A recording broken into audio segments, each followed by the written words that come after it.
Chers frères et sœurs, bonjour, je vous salue dans le nom précieux, glorieux, victorieux de notre Seigneur et Sauveur Jésus-Christ de Nazareth, lui qui est le premier ressuscité d'entre les morts, lui qui est la sagesse, comme je disais tantôt dans une prédication,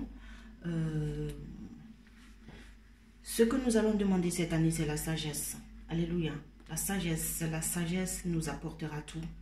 La sagesse de Dieu surpasse toute compréhension humaine. La sagesse de Dieu, c'est pas celle de l'homme. La sagesse de Dieu au-dessus de la sagesse de l'homme. La sagesse de Dieu, c'est une folie pour l'homme. Alléluia. Et cette année, vraiment, par la grâce de notre Seigneur, nous allons recevoir cette sagesse pour pouvoir marcher en nouveauté de vie avec le Seigneur et retrouver tout ce qu'on a perdu, alléluia, et tout ce que nous avons perdu, alléluia. Merci Seigneur pour ta grâce qui surabonde là où le péché a abondé dans nos vies. Merci Seigneur parce que tu nous as redonné le souffle ce matin. Merci Seigneur pour mes frères et sœurs au bout de la terre qui m'écoutent alors que je ne suis même pas digne Seigneur. Que seule ta volonté soit faite dans nos vies. Seigneur, permets-nous de disparaître ce matin et que toi, par le Saint-Esprit, tu grandisses en nous pour faire que ta volonté. Alléluia.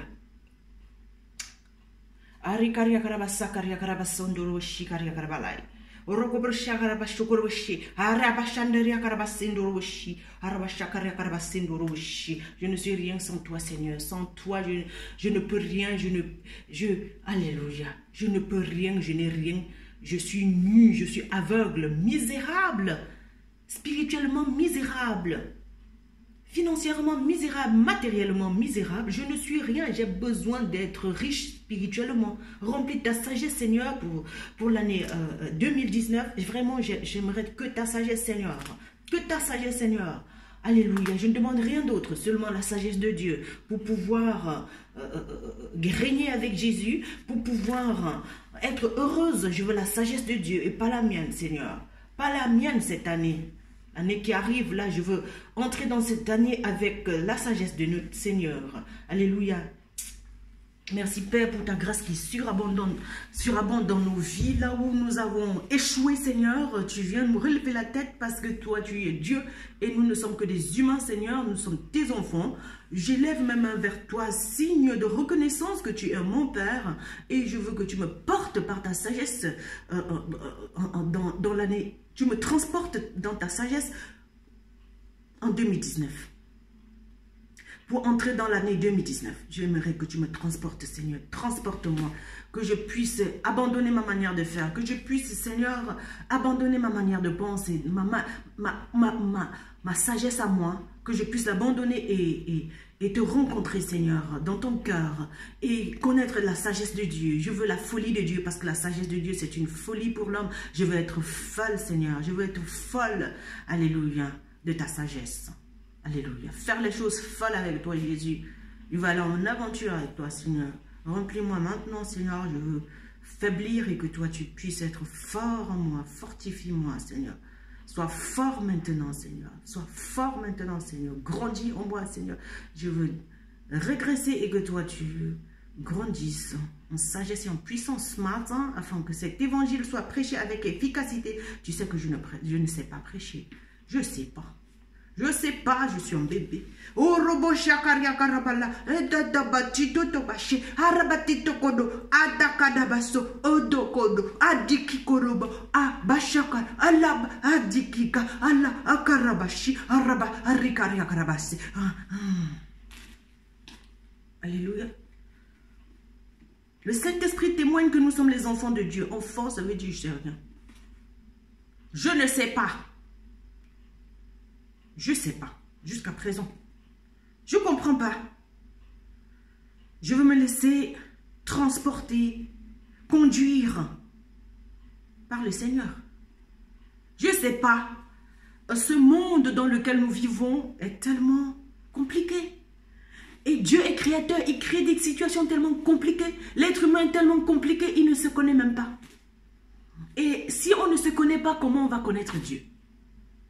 Si on n'a pas confiance en nous-mêmes, comment on va avoir confiance? De toute façon, tu as confiance en toi. Si tu places ta confiance en toi, tu échoues. Je vais avoir confiance en Dieu, mais je ne me connais même pas. Je ne sais même pas qui je suis. Je ne suis même pas sage, parce que tout ce que je fais, ça a échoué. Tout ce que je croyais que c'était sage à mes propres yeux, ce n'était pas ça. Et le Seigneur veut venir murmurer dans nos oreilles, ce matin, dans les oreilles de notre cœur, parce que notre cœur a les oreilles. Jesus. Il veut venir avec un doux murmure, nous révéler sa sagesse ce matin. Si le Saint-Esprit me permet de me lever, s'il veut, je ne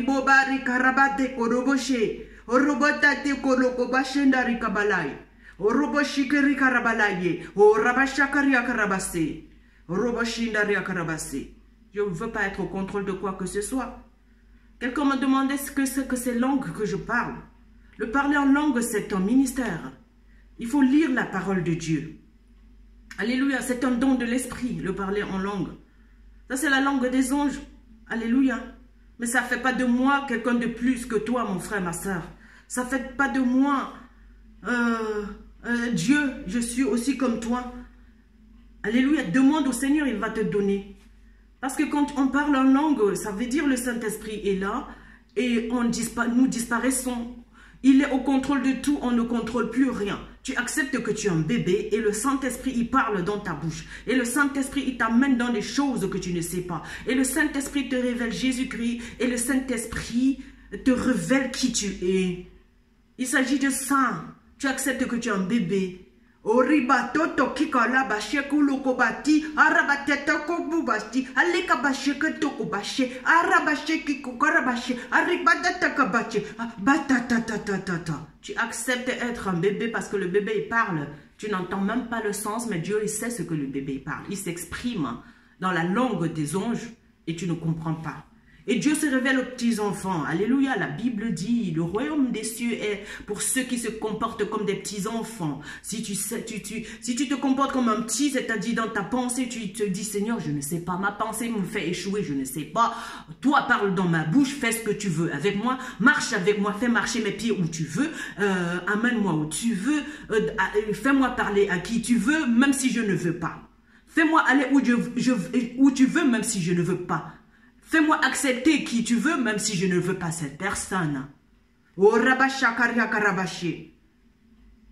Parce que les pensées de Dieu ne sont pas les nôtres. La sagesse de Dieu n'a rien à voir avec notre sagesse. Alléluia. Alléluia. Alléluia. Que le Seigneur soit glorifié ce matin. Jésus-Christ, je vais te laisser prendre toute la place, remplis ce temple de terre que je suis, par la présence du Saint-Esprit, Seigneur. Je laisse le glorieux, le majestueux, le gentleman, the Holy Spirit of God, le Saint-Esprit de Dieu, venir nous présenter Jésus-Christ de Nazareth dans toute sa suprématie, dans toute sa, alléluia, sa splendeur, dans toute sa sagesse. Pas toute, mais une partie. Le Seigneur ne peut pas tout nous montrer. Amen. Alléluia. Que Dieu soit glorifié ce matin. Le Dieu en Jésus-Christ. Alléluia. Amen, Seigneur. Merci.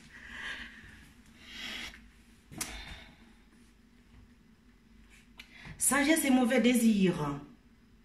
Lequel parmi vous est sage et intelligent, qu'il montre par un bon comportement ses œuvres empreintes de douceur et de sagesse. Mais si vous avez dans votre cœur une jalousie amère et un esprit de rivalité, ne faites pas les fiers, ne mentez pas contre la vérité. Une telle sagesse ne vient pas d'en haut. Elle est au contraire terrestre, purement humaine, démoniaque. En effet, là où il y a la jalousie et un esprit de rivalité, il y a du désordre et toutes sortes de pratiques mauvaises. La sagesse d'en haut est tout d'abord pure, ensuite porteuse de paix, douce, conciliante, pleine de compassion et de bons fruits. Elle est sans parti pris et sans hypocrisie. Le fruit de la justice est semé dans la paix pour ceux qui travaillent à la paix. Alléluia. La sagesse qui vient d'en haut est sans hypocrisie et sans parti pris. Sans hypocrisie, c'est-à-dire, si j'ai deux sœurs, ce que je fais à l'une, je fais avec l'autre aussi. Je fais à l'autre, il n'y a pas de parti pris. Alléluia. Ça veut dire, si je m'aime, j'aime mon prochain. Ça veut dire ce qui me plaît aussi, voilà, je peux aussi faire plaisir à l'autre avec cette chose qui me plaît. Alléluia.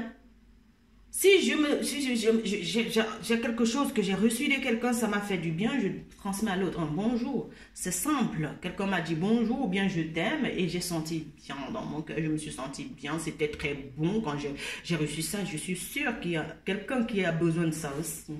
Je ne vais pas garder. Alléluia. Mais si je reçois quelque chose, ça me fait plaisir et je garde pour moi, ça veut dire que ce n'est plus la sagesse. Alléluia. Ce n'est plus la sagesse. Si je n'arrive pas à être douce et je suis remplie de colère, de jalousie, d'esprit de rivalité, je fais toujours tout pour prouver à l'autre que je ne cherche pas la conciliation. Cette sagesse, elle ne vient pas d'en haut. C'est démoniaque si je me comporte comme ça. Quelqu'un qui est un artisan de paix, c'est quelqu'un qui aime la conciliation, toujours trouver un terrain d'entente pour qu'on y arrive à un but bien précis. Alléluia. Parce qu'une vie sans structure, sans but, sans ordre, n'aboutit à rien. Nous avons passé le temps à être centrés que sur nous, sur nos propres désirs. Et l'égoïsme nous a aveuglés. D'où viennent les jalousies? C'est parce qu'on est égoïste. Alléluia. Et dans nos cœurs, on a rejeté certaines personnes. On a rejeté certaines choses que le Seigneur nous a même données. Ça, c'est pas la sagesse. On a rejeté secrètement des personnes qu'on voit, on leur dit bonjour et on ne les aime pas. On est divorcé de ces personnes depuis des années. Parce qu'à l'intérieur de nous, il y a un esprit d'amertume. Il y a une jalousie, un esprit de rivalité. Et ça ne vient pas de Dieu. La sagesse, elle est conciliante, elle est sans parti pris et sans jalousie. Sans hypocrisie. Alléluia. Si j'aime quelqu'un, je dois lui dire. Je dois lui faire savoir. Alléluia. Le Seigneur vient ce matin nous amener dans cette dimension qui est cachée de notre vie, parce que ça, c'est des choses que les gens n'osent pas dire. Il y a beaucoup de choses qui sont cachées qu'on n'ose pas dire. Et on est souriant, mais on est malade. Jésus-Christ dit ce matin, venez à moi, vous qui êtes fatigués et chargés, je vous donnerai du repos. Parce que ces choses te chargent depuis des années. Il y a des trucs dans ton cœur qui ne sont pas encore réglés. Par rapport à certaines personnes qui t'ont énervé et tu n'es pas encore guéri. Tu n'as pas encore laissé passer parce que il y a encore cette jalousie, cet esprit de rivalité qui est là. Ça fait comme si ce n'était pas là, mais c'est là. C'est là parce que tu n'aimes pas trop voir cette personne. C'est là parce que tu ne veux même pas être au courant de ce qui se passe dans sa vie. C'est là parce que ouais, tu as rejeté secrètement cette personne.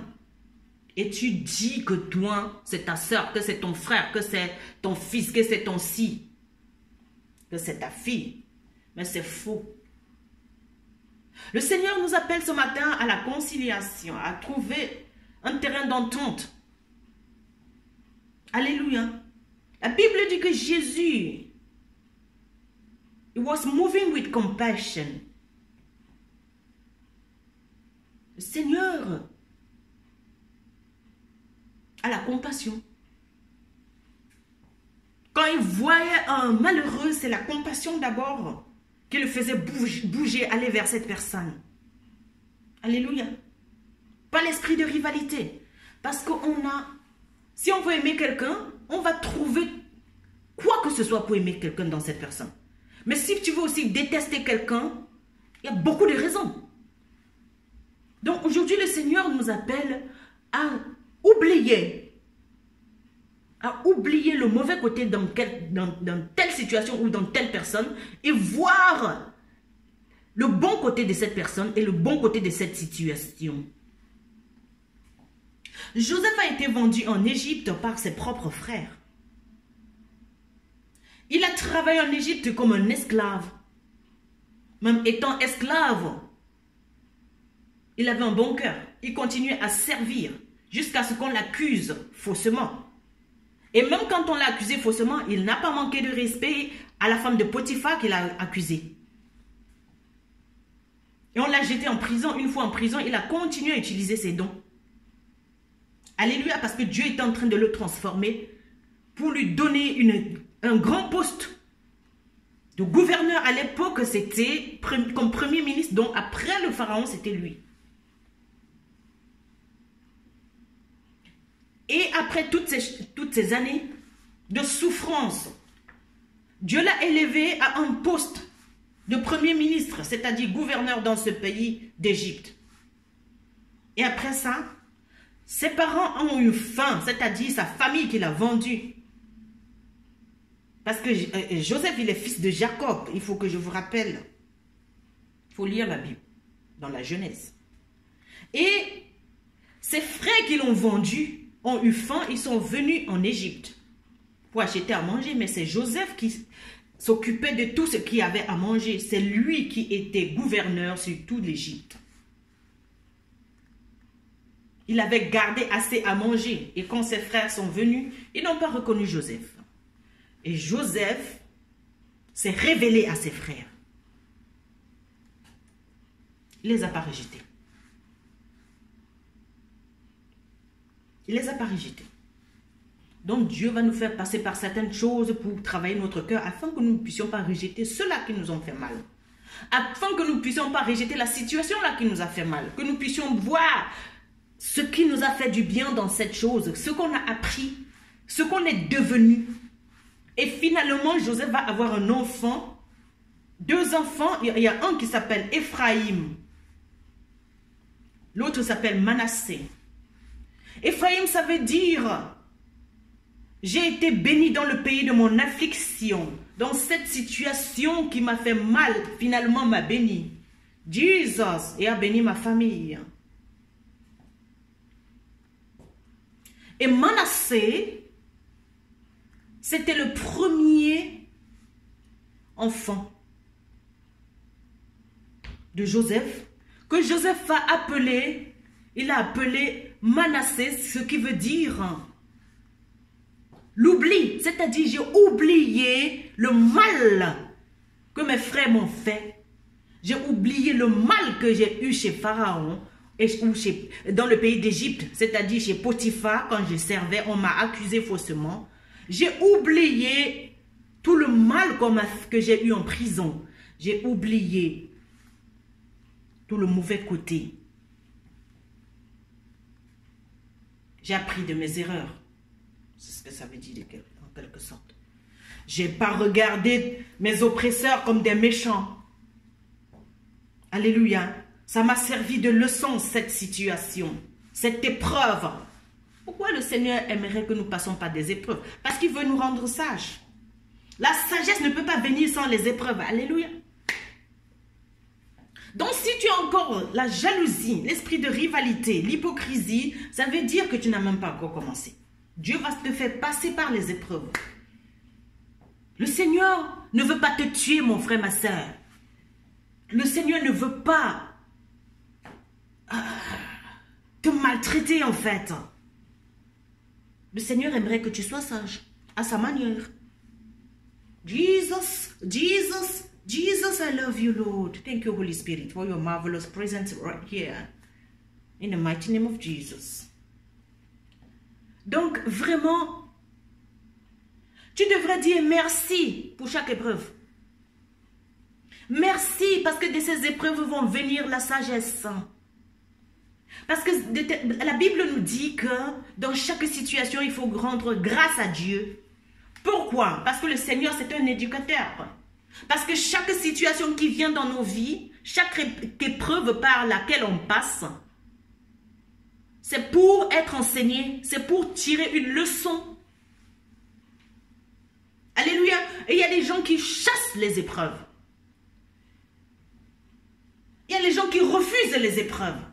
Je vais prendre un exemple. Nous sommes dans une saison maintenant où le Seigneur est en train de nous parler down in our spirit.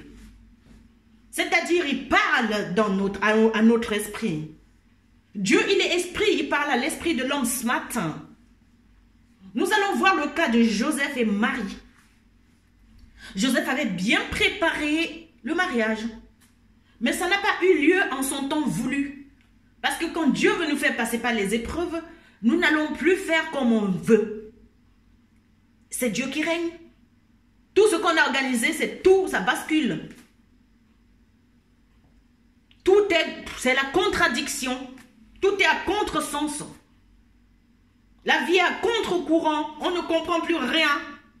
Oui, parce que c'est la présence de Jésus par le Saint-Esprit dans ta vie. Tu es enceinte, ma soeur. Tu es enceinte, mon frère. Je vous ai dit au début que vous êtes enceinte du Saint-Esprit. Alors, quand tu es enceinte du Saint-Esprit, il y a quelque chose qui va se passer. On a vu que Marie, elle était enceinte du Saint-Esprit. C'était juste pour montrer que Jésus était dans cette famille. Joseph était aussi enceinte. Alors, étant donné que Joseph avait déjà organisé la fête de mariage avec sa fiancée Marie, ça n'a pas marché comme il pensait. Et le plus souvent, on est frustré. On rejette une personne ou bien une situation parce que ça n'a pas marché comme on voulait. Et Joseph secrètement voulait divorcer. Il voulait se séparer secrètement parce qu'il n'était pas encore marié. Donc, il voulait se séparer secrètement de Marie. Jusqu'à ce que, dans son moment de non-contrôle, parce que pendant qu'il était en train de dormir, il a eu un songe. Et Dieu est venu lui parler pendant qu'il dormait. Dieu ne peut pas te parler quand tu es fort. Dieu ne peut pas te parler quand tu es au contrôle. Le Saint-Esprit vient te visiter quand tu ne contrôles rien. Quand tu as perdu le contrôle. Et c'est là que Dieu vient. Il ne peut pas venir quand tu veux contrôler tout, tu veux tout faire à ta manière, jamais. Alléluia. Et le Saint-Esprit, par un songe, va parler à Joseph, lui dire non. Il ne faut pas abandonner cette femme, c'est moi qui ai tout organisé. Je vais venir te dire ce matin que tout ce qui t'arrive, c'est le Seigneur qui a organisé ça. Alléluia. N'abandonne pas, ne te sépare pas, ne divorce pas, ne lâche pas ces gens, ne lâche pas cette personne, reste fidèle au poste. Dieu veut t'enseigner quelque chose avec cette personne, avec cette situation, avec cette épreuve. C'est toi qui seras sage après. Et tu vas être comme Joseph en Égypte, qui finalement a eu Ephraim et Manassé. Jesus. Preach the gospel this morning. Ah. Seigneur, prêche l'évangile ce matin. Oui. Et Joseph, non seulement, après avoir écouté, avoir eu ce songe la nuit, il a écouté le Saint-Esprit, il a changé d'avis. Alors peut-être toi, mon frère, ma soeur, avant d'aller au lit hier, tu avais déjà pris une décision. Peut-être durant des années, tu as pris une décision difficile par rapport à telle chose parce que tu ne veux plus retourner en arrière. Le Seigneur te dit que non. Pour Dieu, c'est non. Tu ne vas pas faire ce que tu veux là. Tu vas faire ce que Dieu veut. C'est-à-dire, tu changes d'avis. Tu dois changer d'avis. Tu dois changer ta manière de penser. Tu dois changer ta manière de parler. Tu dois changer ta manière de... Arrête de prendre des décisions secrètes. Pour abandonner certaines personnes, certaines choses. Arrête. Il n'y a pas de secret en amour. Et Dieu est venu secrètement lui dire aussi. Et il a changé d'avis. Donc ce matin, Dieu vient secrètement te dire que ce que tu veux prendre comme décision là ne vient pas de Dieu. Alléluia.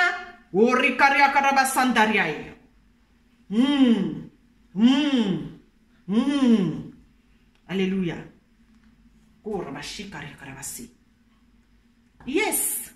Donc Joseph, non seulement il a changé d'avis, mais il a posé des actes qui accompagnaient ça. Il a accepté Marie, étant même enceinte, il ne comprenait pas ce qui se passait, mais il a accepté. Il a accepté la volonté de Dieu. La volonté de Dieu, ce n'est pas la nôtre. La sagesse de Dieu n'a rien à voir avec la nôtre. Parfois, tu es en train de rejeter certaines choses alors que c'est pour ton bien. Mais puisque tu ne comprends pas, tu fuis et tu continues à souffrir toute ta vie.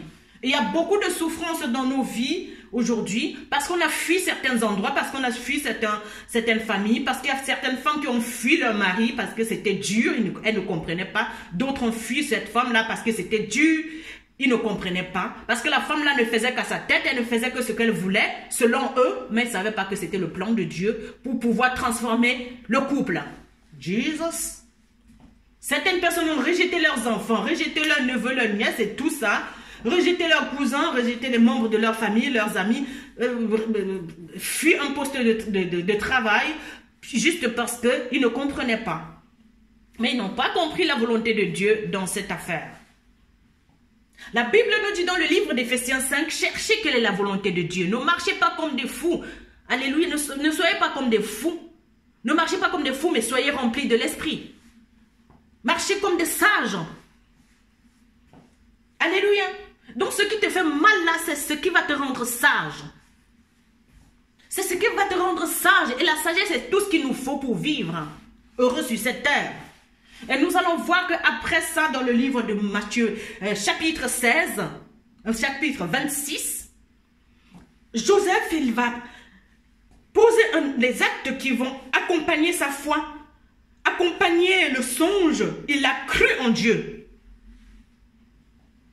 Alors, il est allé épouser sa femme. Alors, les situations qui t'arrivent dans ta vie, c'est certaines choses qui t'énervent, c'est pour que tu crois. Et c'est par la situation de Marie que Joseph a cru en Dieu. Alléluia. Il a cru et il a épousé la femme. La Bible dit heureuse celle qui a cru. Heureux celui qui a cru aussi. Heureux celui-là qui persévère. Peu importe ce que tes amis disent, oublie tes copains et fais la volonté de Dieu. Parce que les hommes le plus souvent, ils sont déjà allés saboter la femme là. Dire que c'est une prostituée, dire qu'elle est ceci, elle nous manque de respect. Et maintenant retourner en arrière pour lui demander pardon. Pour la prendre encore, même après 40 ans. Tu peux encore aller récupérer la femme que tu as abandonnée. Il n'est jamais trop tard chez Dieu. Tu peux aller demander pardon. Il n'y a pas d'orgueil chez Dieu. Esprit de rivalité, la jalousie. Cette jalousie amère, l'hypocrisie, il n'y a pas ça chez Dieu. Quand tu es un enfant de Dieu, tu oublies tout ça. Quand tu es un enfant de Dieu, tu t'appelles Manassé. Tu oublies. Et tu vas là comme un enfant. Oui, je suis venu, non? Je suis venu. Je venais te demander pardon, gars. Ce que j'ai fait là hier, ce que je t'ai dit là hier, oublie. Oublie, parce que moi, j'ai oublié. Ça même pas, je suis folle. Je suis fou. C'est pour ça que j'ai agi comme ça. Je n'ai même pas compris. Tu sais que je suis aussi un enfant. Je sais pas où je vais. Je sais même ce que je fais. Pardon, laisse les gens dire donc. Je suis revenu là. Je viens. J'aime pas les gens qui me connaissent. Je viens. Les gens qui me connaissent dans cette ville, ils me connaissent même dans ma famille. Quand c'est dû, je reviens. Je viens pas là comme une muscle là qui vient prouver un truc. Non, je viens te demander pardon, ma soeur. C'est dû. Donc, vous qui avez des situations avec vos soeurs, vous ne les respectez pas, vous voulez toujours avoir les copines pour remplacer les soeurs là. Non. Ma soeur, c'est ma soeur. J'ai deux soeurs. Il y a Eugénie et Angèle. Ce sont mes deux soeurs. Je peux faire le tour de la terre. Je n'aurai pas d'autres soeurs en dehors d'elles. Elles sont mes soeurs que Dieu m'a données. Alléluia. Alléluia. Peu importe la manière dont elles m'insultent, c'est ma soeur. Si je suis mal, elles ne peuvent pas être heureuses. Peu importe la manière dont elles peuvent prétendre. Si elles sont mal, je ne peux pas être heureuse. Il y a des vérités. Donc vraiment, cherchez la conciliation. Alléluia. Recherchons la conciliation, c'est ça la sagesse. Recherchons la sanctification et la paix, sans lesquelles personne ne peut voir Dieu. La paix, la paix, la paix, la paix, la paix dans les familles. La paix dans les couples, la paix dans les relations, la paix dans les entreprises, la paix. Alléluia. Je ne peux pas avoir deux mères. Peu importe ce que ma mère m'a fait, mon père qui m'a quitté quand j'étais petite. Il n'a jamais voulu être là. Peut-être c'est la volonté de Dieu. C'est la volonté de Dieu en fait. Sinon, je ne serais pas devenue ce que je suis. Alléluia. C'est mon père. Qui est mon père? Alors, Joseph il va devenir le père de Jésus. Parce que Dieu est en train de le transformer pour qu'il accepte d'être le père d'un enfant qu'il ne connaît même pas d'où il vient, comment ça s'est passé. Ah, il y a les gens qui fuient. Dès qu'on leur dit, ouais, tu dis, j'aime la femme là. Dieu te met à l'épreuve pour voir si tu peux aimer la femme, si elle est enceinte de quelqu'un d'autre. Si elle amène un autre enfant, on va voir ton amour. Ton amour là doit être éprouvé et vice versa. Il y a certaines personnes qui disent, ouais, j'aime trop mon mari. Quand le mari a un autre enfant, c'est là où la foi va être éprouvée. Jésus-Christ nous appelle aujourd'hui à la vérité, que nous arrêtons d'être hypocrites. Yes. On doit arrêter d'être hypocrite. Si tu aimes quelqu'un, tu lui montres, pas ton comportement. C'est ce que la sagesse, c'est l'amour. Hein? Tu es sage, tu vas aimer. C'est l'amour qui rend sage. Parce que l'amour va te faire supporter les épreuves, supporter ce que les autres ne supportent pas, faire ce que les autres ne font pas, dire ce que les autres ne disent pas, poser les actes que les autres ne posent pas. Il s'agit de ça. L'amour n'a aucun esprit de rivalité. Quand tu es sage, tu t'en fous. Tu ne veux rien prouver. Amen. Tu n'es pas jaloux. Je suis capable d'appeler n'importe quel enfant que j'ai accouché, n'importe quand, et ceux même que j'ai adoptés. Ils sont têtus comme les ânes. Que je fasse quoi? Que je fasse quoi? Si tu es toujours en train de garder les griefs dans ton cœur. Si je sais que ma soeur, elle est même en colère, je viens toujours doucement là. Il dit, grande soeur, tu sais que, gars, c'est dur sur moi. Je ne peux pas. Je ne peux pas vivre comme ça sans toi. Dieu nous a créés pour que nous puissions vivre en harmonie avec lui. Ça veut dire quoi avec ton prochain? Donc, il faut arrêter toutes ces choses-là. Hier, j'étais quelque part, je disais à certaines personnes que vraiment, nous les femmes, surtout nous les femmes là, c'est bien. Les hommes, ils jouent souvent en équipe, mais nous les femmes, on est toujours en train de montrer l'esprit de rivalité. Moi, je te dépasse, tu crois que tu es quoi? Et le diable a le temps de nous voler. Donc, il faut qu'on arrête là, ce désordre-là, surtout quand une maman a 5 filles, quand une maman a 4 filles, quand une maman a 3 filles. C'est une bénédiction parce que les femmes, je vais vous donner un secret. Dieu nous a donné beaucoup de responsabilités, il nous a donné beaucoup de secrets pour pouvoir vivre en harmonie. Alléluia. Les femmes sont bénies. Alléluia, si elles sont sages. Le monde va changer. Elles vont renverser le plan de l'ennemi. Si elles sont sages et elles se mettent ensemble. Ensemble, soyons fortes, nous les femmes, pour sauver nos hommes, nos fils. Pour que l'ennemi ne vienne pas voler nos maris, nos fils, nos petits-fils. Alléluia. Même si une femme a qu'un jour de naissance, une fille a un jour de naissance, dans elle il y a une femme. Dieu voit sa semence. Jesus. Dieu voit sa descendance. Dieu voit que de son sein vont couler les eaux vives d'amour, de paix et de joie pour affecter le monde afin que les plans de l'ennemi soient détruits, afin de renverser les plans du diable. Alléluia. Marie était cette fille, elle était fidèle au poste, malgré que Joseph soit dans la confusion, dans le désordre, en train de se rebeller. Marie est restée fidèle au poste. Et ça, on voyait le Saint-Esprit aller parler à Joseph dans le songe. Alors, si tu es ce genre de femme qui reste fidèle au poste, tu vas sauver ta famille. Tu vas sauver ta famille. Alléluia. Tu vas sauver ta famille, ta grande famille. Ça n'a rien à voir seulement avec tes enfants, là, ta famille nucléaire européenne. Non. Ça veut dire tu portes le salut des nations. Tu portes le salut de ton pays d'abord. Après, c'est les nations de la terre qui verront Jésus en toi. Parce que tu es une femme conciliante. Tu cherches la paix. Alléluia. Et ça commence d'abord chez toi. Quand tu vois que quelqu'un a le cœur troublé, tu viens avec la douceur. Peu importe la situation. Si Marie était une femme colérique, je ne pense pas que Joseph aurait reçu la visitation de Dieu la nuit. Alléluia. Soit celle-là, soit celui-là, que quand il y a une situation difficile, tu ne viens pas rajouter le pétrole sur le feu pour que ça brûle toute la maison. Jesus. Soit celui-là qui ne veut pas toujours l'esprit de rivalité pour vouloir toujours prouver aux gens que tu as raison et que les autres ne valent rien. Non, tu as besoin de ces gens. Alléluia. Et tu vas te vanter là. Et ces gens ne sont pas là. Tu vas te vanter devant qui? Donc tu as besoin de ces gens, mais pas pour faire ton plan démoniaque. Pas pour tes plans démoniaques. Pour montrer la douceur, l'esprit du partage. l'amour. Alléluia. La conciliation. Donc, on trouve toujours l'entente, qu'on puisse toujours s'entendre pour pouvoir progresser. Et demander à quelqu'un pourquoi on ne progresse pas. Pourquoi nous ne progressons pas? Nous ne progressons pas parce que nous sommes égoïstes. Nous ne progressons pas parce que nous sommes jaloux les uns des autres. Nous ne progressons pas parce que nous avons l'esprit de rivalité. Je vais tout faire pour prouver à l'autre là que je suis ici. Tu n'as pas besoin. Jésus-Christ n'a rien à prouver. Joseph n'a rien. Joseph, le fils de Jacob qui a été vendu en Égypte, n'avait rien à prouver. Marie n'avait rien à prouver. Quand le Seigneur il est dans ta vie, tu n'as rien à prouver parce que Jésus-Christ ne prouve rien.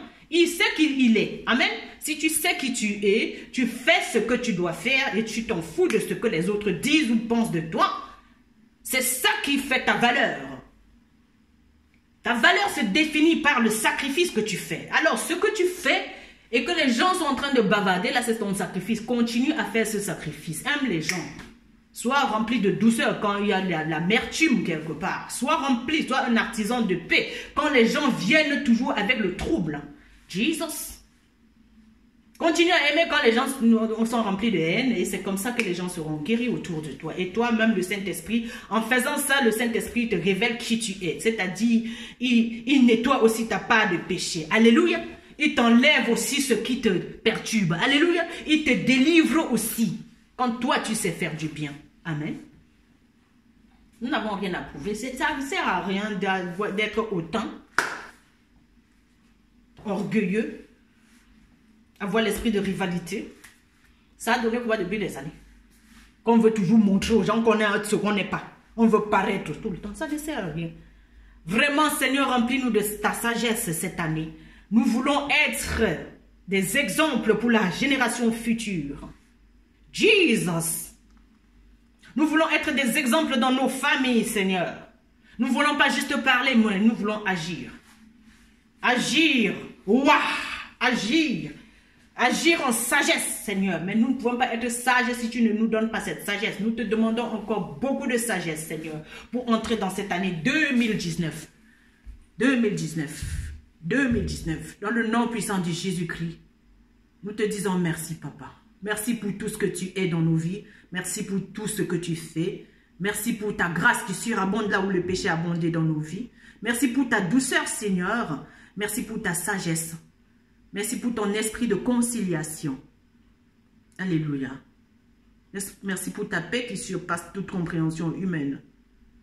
Alléluia. Merci pour ta vraie sagesse qui vient d'en haut. Nous te disons merci, Papa. Dans le nom puissant de Jésus. We love you, Lord. Amen.